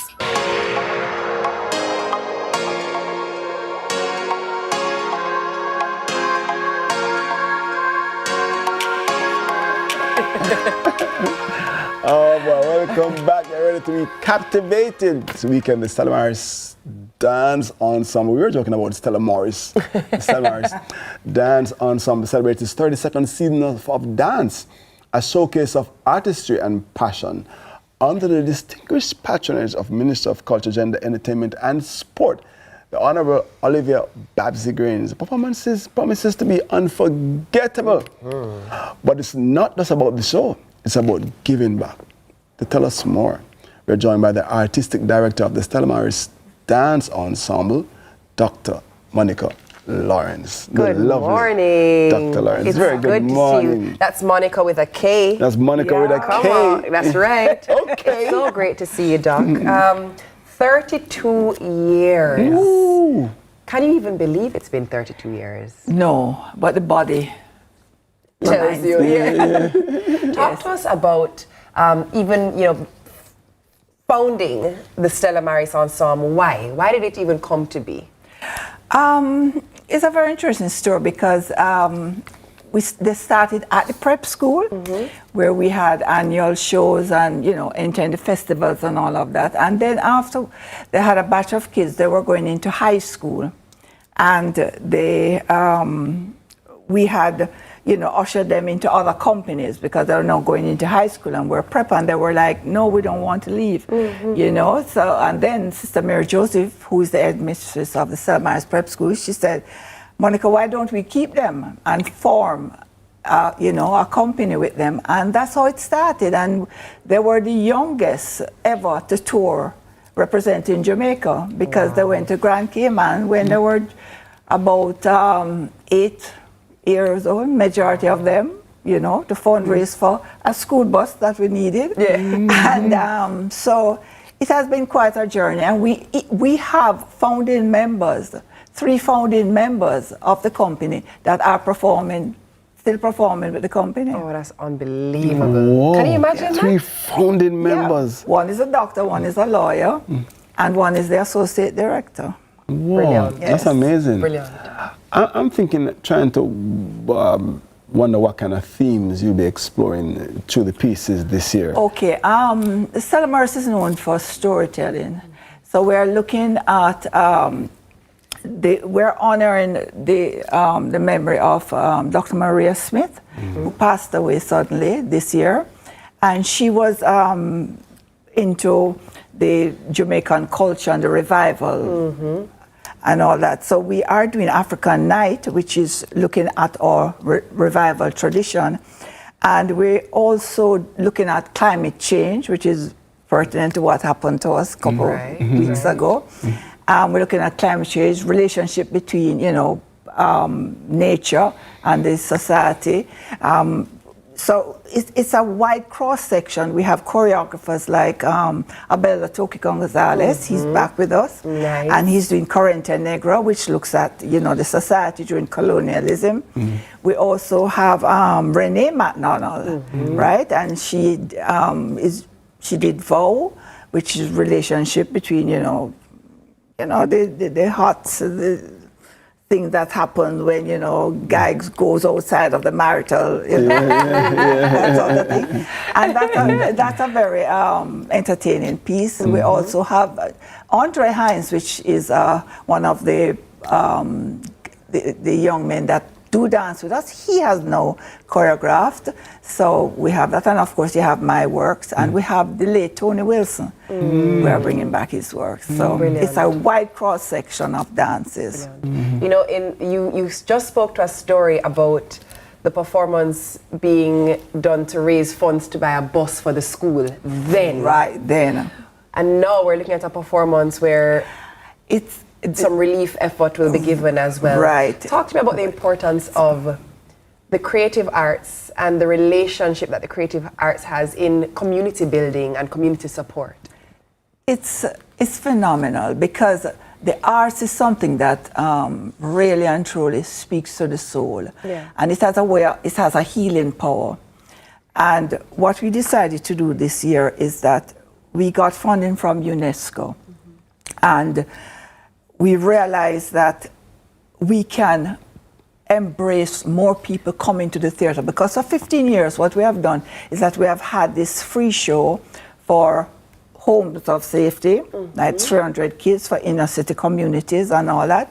Now we're expanding it to high schoolers because we want them to come into a space where we have been through a lot, right? Past couple of weeks with Melissa. And we want the arts to, a space where they feel that they can transport their soul somewhere else. Yes. And it's all for free. Yes. So what we are doing is that we're reaching out to different organizations like the Edna Manley School, and we say, how many students can you bring? And, Edna said about 30 different community groups that we have. Even the high schoolers, because we reached out to the principals, and we were quite surprised because they were like, oh great, if we don't make up the numbers in students, can the teachers come? Right. That's the healing power of the arts. Yeah. Absolutely. And not only for the performers, but the onlookers. We are giving back. What's happening today? I heard that there's a viewing, the annual viewing happens today. Oh yes, today we have a special the community groups and the Home of Safety. So we are catering to about 500 young people today, all free at the Little Theatre. And the minister, she will be there to greet them because her ministry was also instrumental in, putting them together and all that. And so she will be there to greet the students. And part of our giving back is to have free refreshments for the kids. So they reach very early, like from 6 o'clock. So they have refreshments and they get a chance to, talk and all that. And then afterwards, we start the show at about 7. And then there's a break. They can go back for refreshments and all that. So it is really just for them to have a safe space, and, feel. And it's so enlightening and entertaining because, the young people, they are not filtered. They don't have any reservations. So we know exactly what is going to work. Yes, the exactly. night of the show. You know which piece is a hit or what you might be doing a what little is a hit rejig. and what is a miss. And also, too, for our Saturday and Sunday night, we are asking patrons to bring whatever they can. Non-perishable items. And we will have a big gift box where we will, so we give it. Where do you get tickets? At the Little Theatre. Right? We have the box office at the Little Theatre. Awesome. Excellent stuff. 32 years. Whoa. brilliant. Our guest has been Dr. Monica Lawrence, the artistic director of the Stella Maris Dance Ensemble. Remember, tickets are available at the Little Theatre box office, and also apparently they have some at Fontana Waterloo as well, so hurry up and get them. All right? It's time for a quick break. Free Zone is up next, so please do stay with us. Look at him. Oh my goodness. We give thanks for small mercies.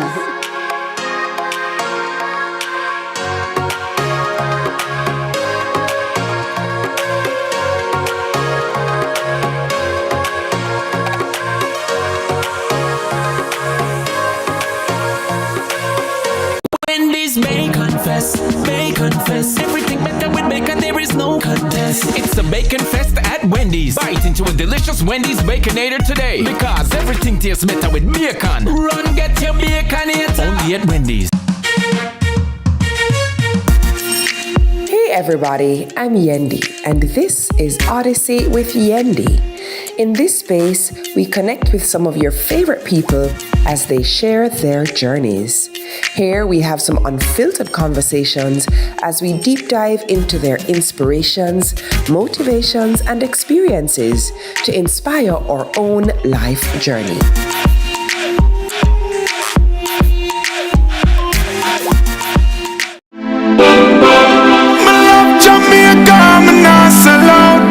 Hurricane Melissa has left a trail of destruction behind. We now need the help of everyone to put our lives and livelihoods back together. Join us live on Sunday, November 23 at 1 p.m. for I Love Jamaica Telethon and virtual concert, and make your donation. Some of Jamaica's leading artists and personalities come together to appeal for donations to the Hurricane Melissa Recovery Fund. And your favorite artist or personality will be there, not just to entertain you, but to also answer the phones. Make sure to call and make your donation. 888-LOVE-JAM or 888-568-3526. I Love Jamaica Telethon and virtual concert, Sunday, November 23, 1 p.m. live right here on CBM TV. Help us to build back Jamaica stronger. I want to represent the citizens of Jamaica. Jamaica love.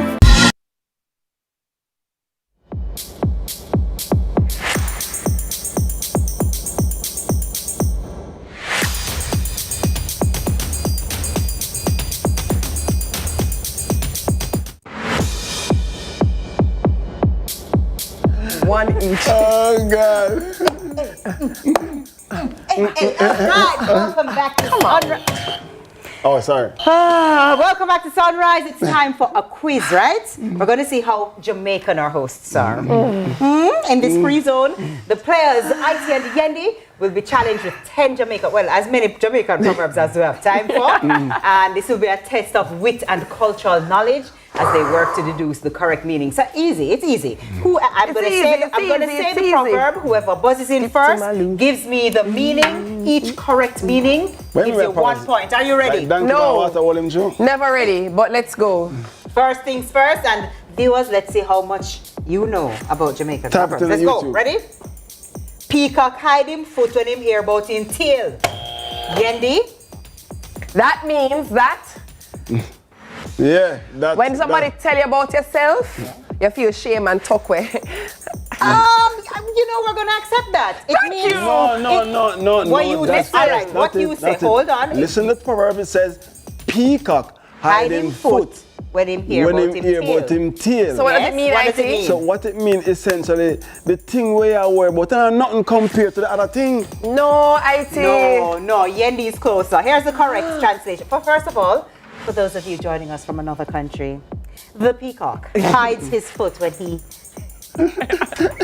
hears about his tail. No. All right. So the meaning: a proud person does not like his little weaknesses exposed. Exactly. So Yendi is close. We are worried about the thing. You had that thing. IT, that's 90, please. Next. Ready.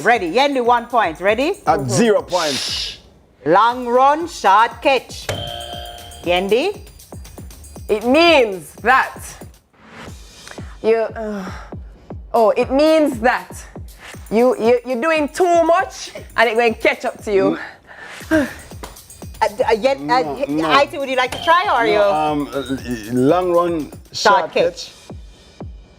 Time longer than rope.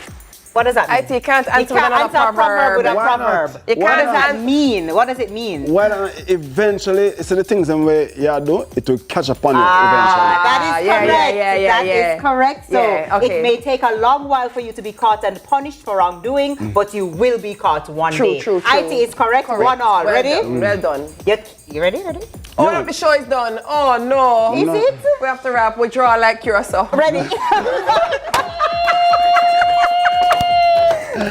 Too soon. Ready. You can't sit down and cow back and cuss cow kin.